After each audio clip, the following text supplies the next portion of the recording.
Hi, I'm Pattu from freefincal. Today, let's take a look at Axis Global Innovation Fund of Fund. The NFO period for this starts today, 10th of May, and is open until 21st of May. It's baffling why Axis has launched yet another international fund. Just 8 months ago, they started the Axis Global Equity Alpha Fund of Fund that invests in Schroeder International Selection Fund Global Equity Alpha. That's quite a name. That's a large cap oriented global equity fund. Axis Global Innovation will invest in Schroeder International Selection Fund Global Disruption. That's the underlying fund. It's really crazy. The only reason why they do it is because SEBI says there is no limit on the fund of funds. And what we shall do is to compare the performance of this fund with S&P 500 and the Nasdaq 100. We had already seen several such international funds, the Franklin Feeder Fund, ICICI Blue Chip Equity. They all don't do well against the S&P 500 or the Nasdaq. PGIM International Fund, and we saw that also recently.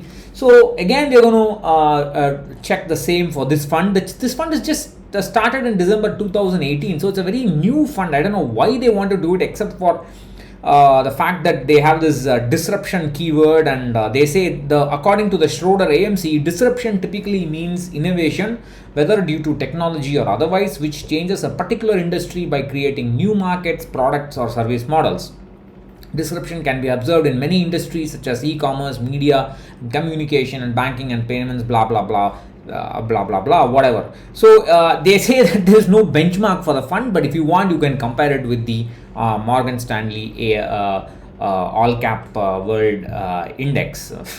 Well, I mean, getting data from the Morgan Stanley website is a nightmare, so I'm not going to get that data, but we will compare it with the S&P 500 and the Nasdaq. So these are the geographic holdings, the top geographic holdings and the top 10 holdings.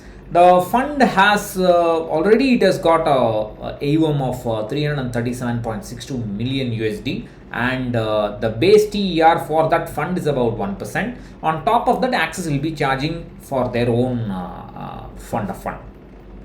So now if you look at the since inception performance, the red line is the Schroeder International Selection Fund Global Disruption Plan C, and that's in USD. Everything is in USD. The S&P 500 TR is black. The Nasdaq 100 is green. So you can see that the green and the red line are more or less similar since inception.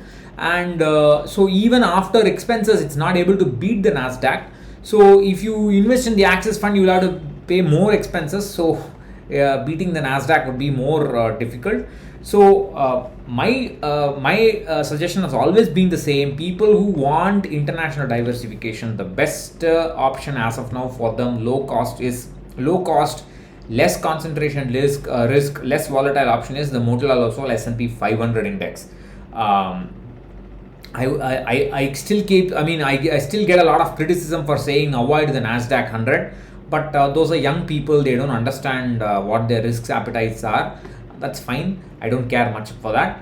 The Nasdaq 100 is simply too risky, too volatile, too much of concentration risk. I will avoid that and stick to Motilal Oswal S&P 500 index fund, and also obviously avoid this global innovation nonsense as well. Bye bye.